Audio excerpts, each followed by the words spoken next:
Good morning class. आज retirement of a partnership के अंदर हम एक ही क्वेश्चन है illustration hidden goodwill. Retirement of a partnership के अंदर हिडन गुडविल का अमाउंट कैसे निकाला जाता है, इसके लिए illustration number 22। A, B and C are partners sharing profits in the ratio of 1:3.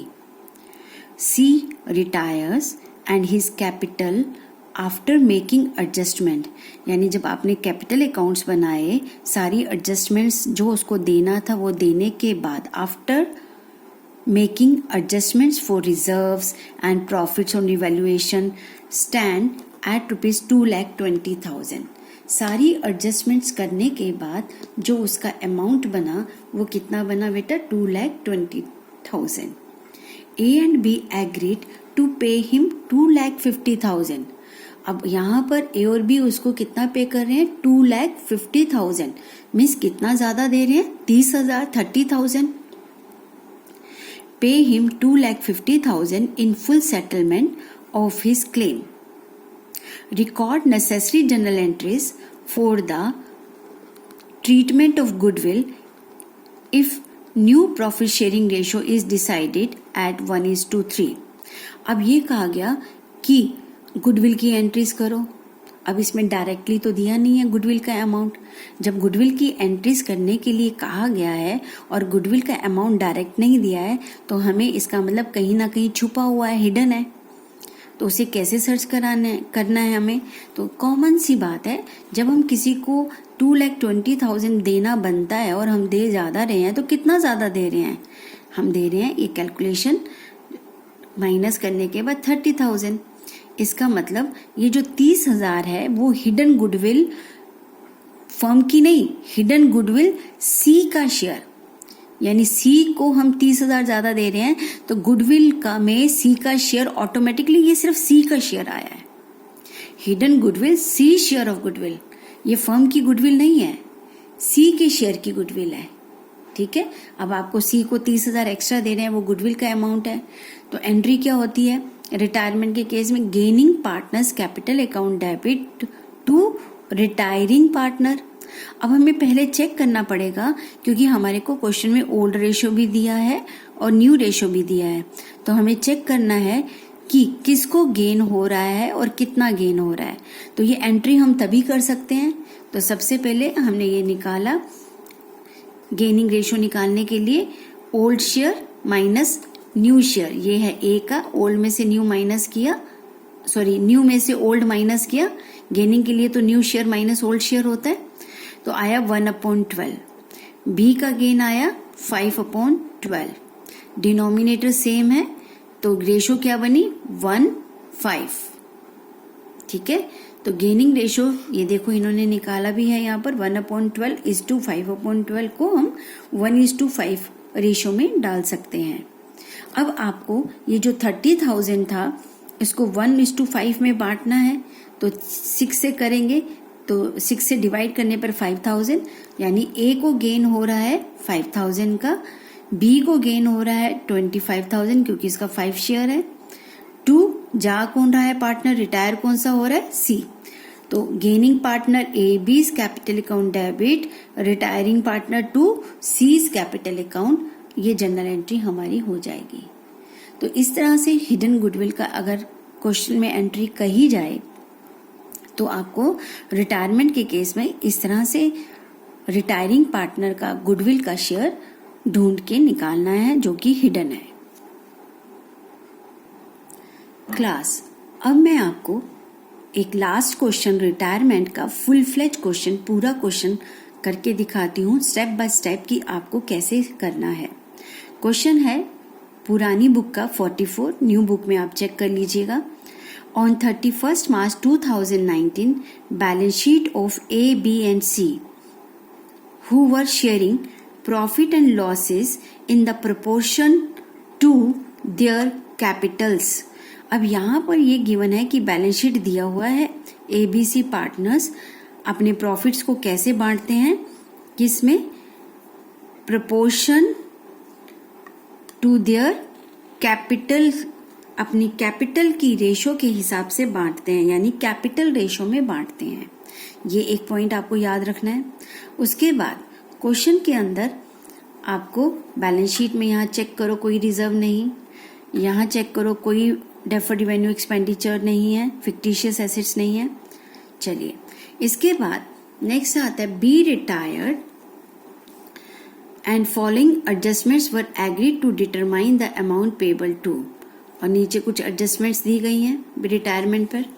Out of the amount insurance premium debited to profit and loss account, जो आपने एक खर्चा इंश्योरेंस का पे किया है उसमें से 1000 to be carry forward as prepaid insurance, यानी उसमें से 1000 रुपीज प्रीपेड यानी नेक्स्ट ईयर के हैं, इस साल के नहीं। तो इस साल में हमारे को पैसा बच गया, प्रॉफिट हो गया, जो कि रिवैल्यूएशन के क्रेडिट में जाएगा। दूसरा, फ्री होल्ड प्रेमिसेस होते हैं building, be appreciated, freehold building आपकी 10% से बढ़ गई, profit. Provision for doubtful debts is brought up to 5% on debtors, ये जो प्रोविजन है ये आपको 5% तक बनाना है। चेक करते हैं, यहाँ पर 10,000 था, ऑलरेडी प्रोविजन कितना पड़ा है, 200 रुपये गुल्लक में पड़ा है। अब 10,000 का 5% तो 500 रुपये होता है, जितना हमें मेंटेन करना है अकॉर्डिंग टू क्वेश्चन। तो आप क्या करेंगे, इसमें से प्रॉफिट में से 300 रुपये और निकाल कर गुल्लक में डाल देंगे तो गुल्लक में 500 हो जाएगा। इट मीन्स रिवैल्यूएशन अकाउंट में से आप कितना पैसा निकालेंगे, 300 rupees for provision for doubtful debts. ठीक है। मशीनरी भी रिड्यूस्ड बाय 5%, मशीनरी की वैल्यू इतने से कम हो गई। Liability for workman compensation to be extent of ₹1500 would be created. अब यहाँ कहा गया कि वर्कमैन, अचानक आपके पास लाइबिलिटी आ गई वर्कमैन यानी वर्कर्स को कंपनसेट करने के लिए, जबकि क्वेश्चन में कोई भी वर्कमैन कंपनसेशन रिजर्व नहीं दिया है। इट मीन्स ये जो आपको पे करना पड़ेगा it is a loss for the business. तो रिवैल्यूएशन अकाउंट में से हमें ये प्रोविजन बनाना है कंपनसेशन के लिए, राइट। तो रिवैल्यूएशन के डेबिट में आ जाएगा because it is a loss for the business. फिर आता है goodwill of the firm B fixed, firm की गुडविल 18,000 है। B share of the same, B का जो गुडविल का शेयर है B adjusted into the account of A and C, ये ना भी लिखा हो तो भी हमें पता है बी को जो गुडविल का अमाउंट दिया जाएगा वो किसके द्वारा दिया जाएगा, ए और सी के द्वारा। Who will share future profits in the ratio of 3:1। अब ये उनकी न्यू रेशो गिवन है, फ्यूचर रेशो। ठीक है, इसका मतलब है गुडविल की एंट्री करने के लिए हमारे पास गेनिंग रेशो होनी चाहिए। तो आपके पास न्यू रेशो है, ओल्ड रेशो दिया हुआ है अकॉर्डिंग टू कैपिटल, तो आप निकाल लेंगे उससे। इसके बाद पॉइंट नंबर जी, ये जो है ये कैपिटल एडजस्टमेंट का पॉइंट है, इसे हमारे सिलेबस में नहीं है इसलिए हम इसको पढ़ते ही नहीं।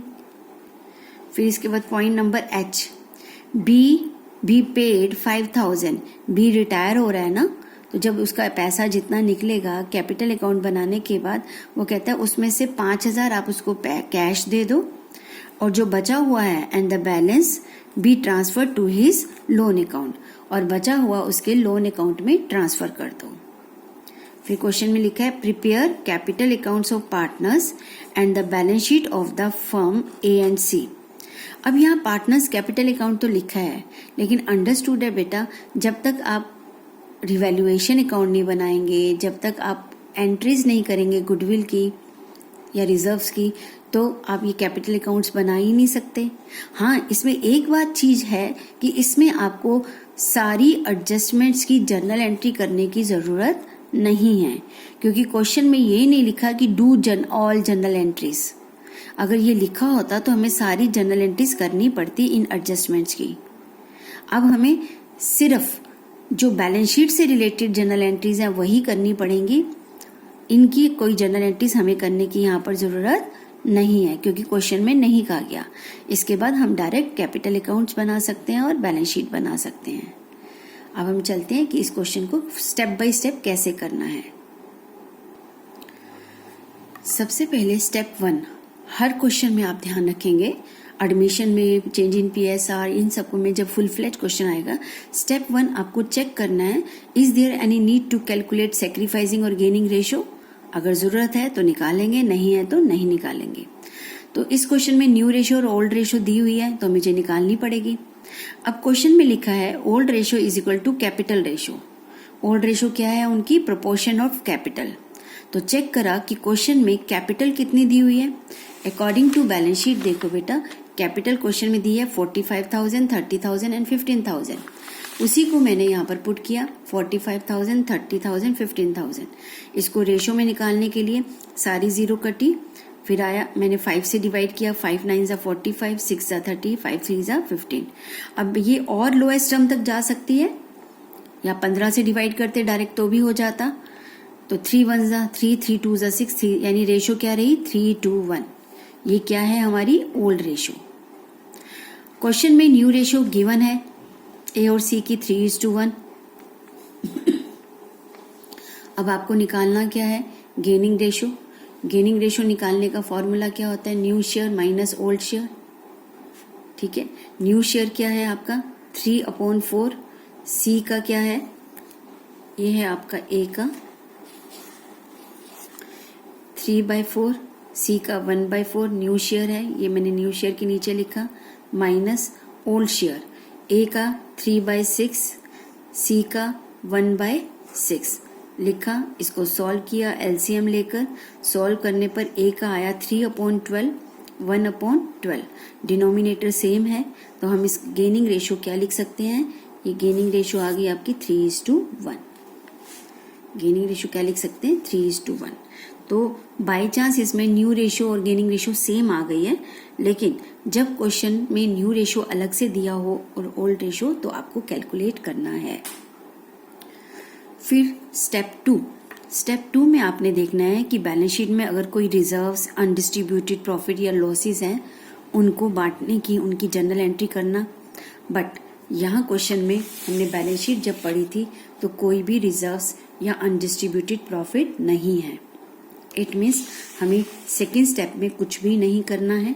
ये मैंने आपको समझाने के लिए लिखा है, एग्जाम में आप ये सब नहीं लिखोगे, आप बस स्किप कर दोगे सेकेंड स्टेप, बट अपने दिमाग में रखोगे सेकेंड स्टेप। यहाँ मैंने क्रॉस कर दिया कि आपको कोई एंट्री नहीं करनी है इससे रिलेटेड, क्योंकि क्वेश्चन में कुछ भी नहीं दिया है। स्टेप 2 के बाद स्टेप 3 है गुडविल की एंट्री करना। अब क्वेश्चन में आपने एडजस्टमेंट में पढ़ा फर्म की गुडविल 18,000 दी थी, इसमें से बी का शेयर कितना है बेटा? बी का शेयर है 2/6। तो 18,000 का बी का शेयर 2/6 निकाला, जो कि कितना आया 6,000। ठीक है, अब आपको पता है एंट्री करना है gaining partner to sacrificing. Gain किसको हो रहा था? ए और सी को। तो हमारी एंट्री में क्या आया? A is capital account debit, C is capital account debit to B is capital account.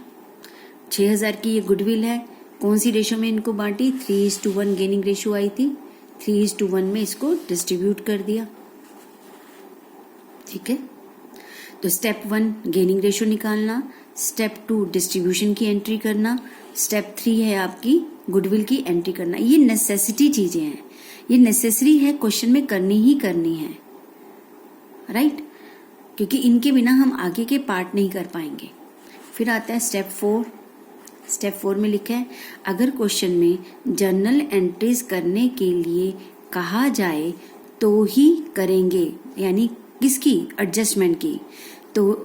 तो ही करेंगे सभी एडजस्टमेंट की, अदरवाइज नहीं करेंगे। अब जितने भी एडजस्टमेंट्स हैं, यानी ये जो एडजस्टमेंट्स गिवन है, इनकी जनरल एंट्री अब हमें यहाँ करने की ज़रूरत नहीं है, क्योंकि क्वेश्चन में क्लियरली मेंशन है कि आप कैपिटल अकाउंट्स बनाएं और बैलेंस शीट वगैरह बनाएं।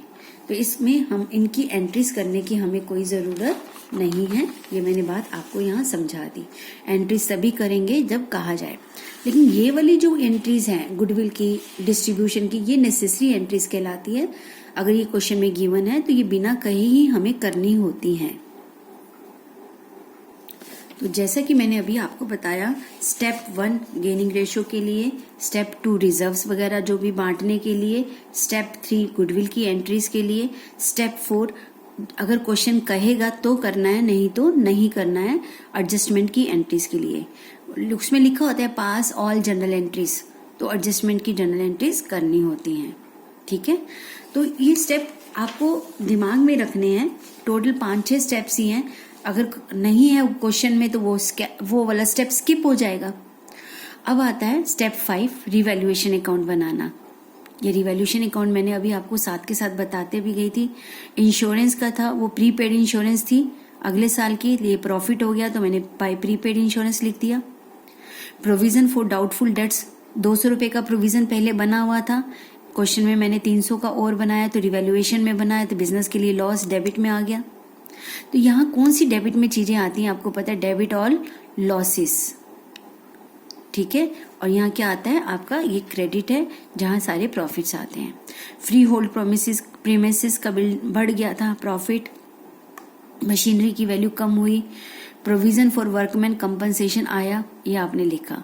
ये सारा जो एडजस्टमेंट में गिवन था उसे डालने के बाद आपका रिवैल्यूएशन इधर का टोटल ज्यादा था तो ये आपका क्या आया, प्रॉफिट, जिसे ए बी सी में ओल्ड रेशो में बांट दिया। ये काम आप जानते हैं। स्टेप 5 हो गया। स्टेप 5 के बाद आता है अब स्टेप 6, क्योंकि आपको पता है कैपिटल के रिवैल्यूएशन के बाद तो हमें कैपिटल अकाउंट्स ही बनाने हैं। सबसे पहले आपने बैलेंस शीट से बैलेंस उतारा, इसमें भी आप ध्यान रखिए, सबसे बैलेंस शीट से बैलेंस उतार लिया आपने बैलेंस। उसके बाद आपने क्या करना है, जो आपने पहले 4 स्टेप करे थे, यानी ये जो स्टेप्स आपने करे थे, यहाँ आपने अगर रिजर्व की एंट्री करी है तो उसकी लेजर पोस्टिंग कर दोगे, या नहीं है तो कोई लेजर पोस्टिंग नहीं करेंगे। यहाँ गुडविल की अगर आपने एंट्रीज करी है तो इसकी लेजर पोस्टिंग कर दोगे। जो भी आपने एंट्रीज करी हैं उनकी लेजर पोस्टिंग कैपिटल अकाउंट्स में करेंगे। यहाँ तो सिर्फ गुडविल की है। अब गुडविल की मैं आपको पहले समझा देती हूँ। ए का डेबिट में इतना, सी के डेबिट में इतना, ये डेबिट लिखा है ना, तो इनके कैपिटल अकाउंट के डेबिट में इतना लिखना है डेबिट साइड में, लेकिन नाम अमाउंट भी यही वाला, लेकिन नाम किसका आएगा, अपोजिट साइड का, बी का, ठीक है। तो आपकी जो लेजर पोस्टिंग है उसमें ये देखिए मैंने लिखा है ए और सी में 2 B's capital this and this, और बी में आ जाएगा by A's and by C's, ठीक है। बैलेंस उतारा, रिजर्व्स की एंट्री है तो वो कर दी, गुडविल की है तो वो कर दी। इसके साथ ही अब रिवैल्यूएशन अकाउंट में चेक करो कि कहीं पार्टनर्स के नाम है। यस, यहाँ पर नाम है पार्टनर्स के, तो जो पार्टनर्स के नाम है यहाँ पर ये क्या हो रहा है, revaluation account debit to A's capital, तो ए में बाय चला जाएगा, बाय रिवैल्यूएशन, तो ये देखिए बाय रिवैल्यूएशन दिस लिखा, बी में बी का, सी में सी का आ गया। इसकी पोस्टिंग कर दी आपने, गुडविल की लेजर पोस्टिंग कर दी। कई बार क्या होता है कि कोई पार्टनर कोई एसेट या लायबिलिटी टेक ओवर कर लेता है, तो वो भी हम लोग इसमें एंट्री में लिखते हैं, तो उसकी लेजर पोस्टिंग भी इसमें करनी होती है कैपिटल अकाउंट्स में। अब आपने करने के बाद ए और सी का टोटल किया, टोटल को यहाँ लिखा, ए का ए में, सी का सी में। ए के टोटल था इतना, इसमें से ये माइनस करके इतना आया तो 2 बैलेंस सीडी आ गया। सी का ये टोटल था, ये माइनस किया तो इसका ये बैलेंस आ गया। लेकिन बी का जो कि रिटायर हो रहा है उसका हम बैलेंस नहीं लिखेंगे। क्वेश्चन में लिखा है, लास्ट पॉइंट आपने पढ़ा होगा कि B paid 5,000 in cash and the balance be transfer to his loan account. ये लाइन लिखी है क्वेश्चन में, तो इसको हम कैसे करेंगे, आपने लिखा 20 capital account debit to cash, मैंने लिखा ना 20 capital account debit to cash account 5,000 rupees, right. अब देखो 37,000 में से 5,000 अगर हमने कैश पे कर दिया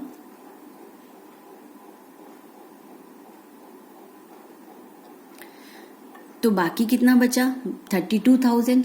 इसका मतलब यहाँ 2 बैलेंस नहीं आएगा, हम उसको लोन में ट्रांसफर कर रहे हैं अकॉर्डिंग टू क्वेश्चन। तो यहाँ क्या लिखना होगा, 2 B's लोन अकाउंट 32,000। इस तरह से आपने लिख दिया 2 B's लोन अकाउंट 32,000। अब ये तो बैलेंसेस थे आपके, ठीक है। अब इसके बाद कैपिटल अकाउंट्स के बाद आपको मालूम है आपको क्या बनाना है, बैलेंस शीट बनानी है। बैलेंस शीट बनाने का सबसे इजीएस्ट वे है वो कि जो पुरानी बैलेंस शीट है उसको देख देख कर फिगर्स चेंज करते जाओ, और जो बाकी की रह जाएंगी वो हम बाद में कर लेंगे। जैसे ये क्वेश्चन था, यहाँ मैं आपको क्रेडिटर्स में कितने के थे 10,800, नीचे एडजस्टमेंट में क्रेडिटर्स की कोई एडजस्टमेंट नहीं आई, तो क्रेडिटर्स को एज इट इज 10,800 लिख दिया। Bills payable 5,000 as it is लिख दिया। कैपिटल ए बी सी में से बी तो चला गया, तो सिर्फ ए और सी की कैपिटल रह गई थी। ए और सी के कैपिटल बैलेंस क्वेश्चन में गिवन है, ए का 42, सी का 14,000, तो यही वाले मैंने लिख दिए 42,000 और 14,000। अब बी की जगह पर 20 कैपिटल तो नहीं आएगा, बी की जगह पर 20 लोन अकाउंट 32,000 आएगा। देना है ना, बिजनेस के लिए लायबिलिटी है। तो अभी तो आपने इसको देखकर रिवाइज फिगर्स यहाँ लिख ली। ऐसे ही आप एसेट्स को देखोगे, ये आपकी एसेट्स हैं। एसेट्स के अंदर आपका कैश कितना है 13,000 क्वेश्चन में गिवन है बेटा, ये देखिए 13,000। अब आपको पता है कैश 13 में से 5,000 तो हम दे चुके हैं ऊपर क्वेश्चन में, कैश अकाउंट में गया था ना। ये कुछ चीजें प्रेजेंस ऑफ माइंड रखना पड़ेगा आपको। तो ये माइनस किया 8,000। अब डेटर्स थे जिसमें से हमने 200 का प्रोविजन पहले था, 300 का और बनाया था क्वेश्चन में, तो यहाँ अब हम 500 लेस करेंगे 9,500। स्टॉक में कोई चेंज नहीं था, एज इट इज लिख दिया। मशीनरी का वैल्यू 24 से कम हो गया था, कम करके कितनी वैल्यू है 22,800 लिख दी। फिर लिख दिया फ्री होल्ड प्रीमिसेस बढ़ गया था 50 से 55, इंक्रीज वैल्यू के साथ रिवाइज वैल्यू के साथ लिख दिया। तो अभी आपने जो बैलेंस शीट में दिया था उसको आपने रिवाइज करके लिख दिया, लेकिन अभी हमें बैलेंस शीट फाइनल नहीं करनी है। एक बार चेक करना है कि हमने सारे इफेक्ट्स ले लिए या नहीं, क्योंकि हम डबल एंट्री सिस्टम पढ़ते हैं तो हर एंट्री का डबल इफेक्ट होता है। जैसे अब आप ऊपर से आ जाइए, आप ये देखिए आपने प्रीपेड इंश्योरेंस 1,000 रुपये डाला, इसका दूसरा इफेक्ट नहीं डाला, यानी जो प्रीपेड इंश्योरेंस है वो आपकी क्या है एसेट, तो ये एसेट साइड में लिखनी चाहिए थी यहाँ पर 1,000 रुपीज प्रीपेड इंश्योरेंस के नाम से, ठीक है। तो ये मैंने प्रीपेड इंश्योरेंस लिख दिया। फिर मैंने चेक करा कि फ्री होल्ड प्रीमिसेस की तो मैंने लिख दी थी, रिवाइज वैल्यू 5,000 से बड़ी थी, yes I have taken this 55,000 as. अब हम चलते हैं दूसरी तरफ, इस तरफ प्रोविजन फॉर डाउटफुल डेट्स 300 से और बड़ा, ये मैंने ये भी कंसीडर कर लिया था, क्योंकि जब मैंने अभी फिगर्स उतारी थी डेटर्स की, तो डेटर्स में 200 का पहले था और 300 टोटल 500 मैंने माइनस किया। यहाँ पर ये देखिए ये वाला ले लिया इफेक्ट। आगे है मशीनरी, ये वाला इफेक्ट भी ले लिया था। Provision for workman compensation fund नहीं लिया। तो ऐसे कोई ना कोई चीज अगर कोई बच जाती है तो वो नोटिस में आ जाती है।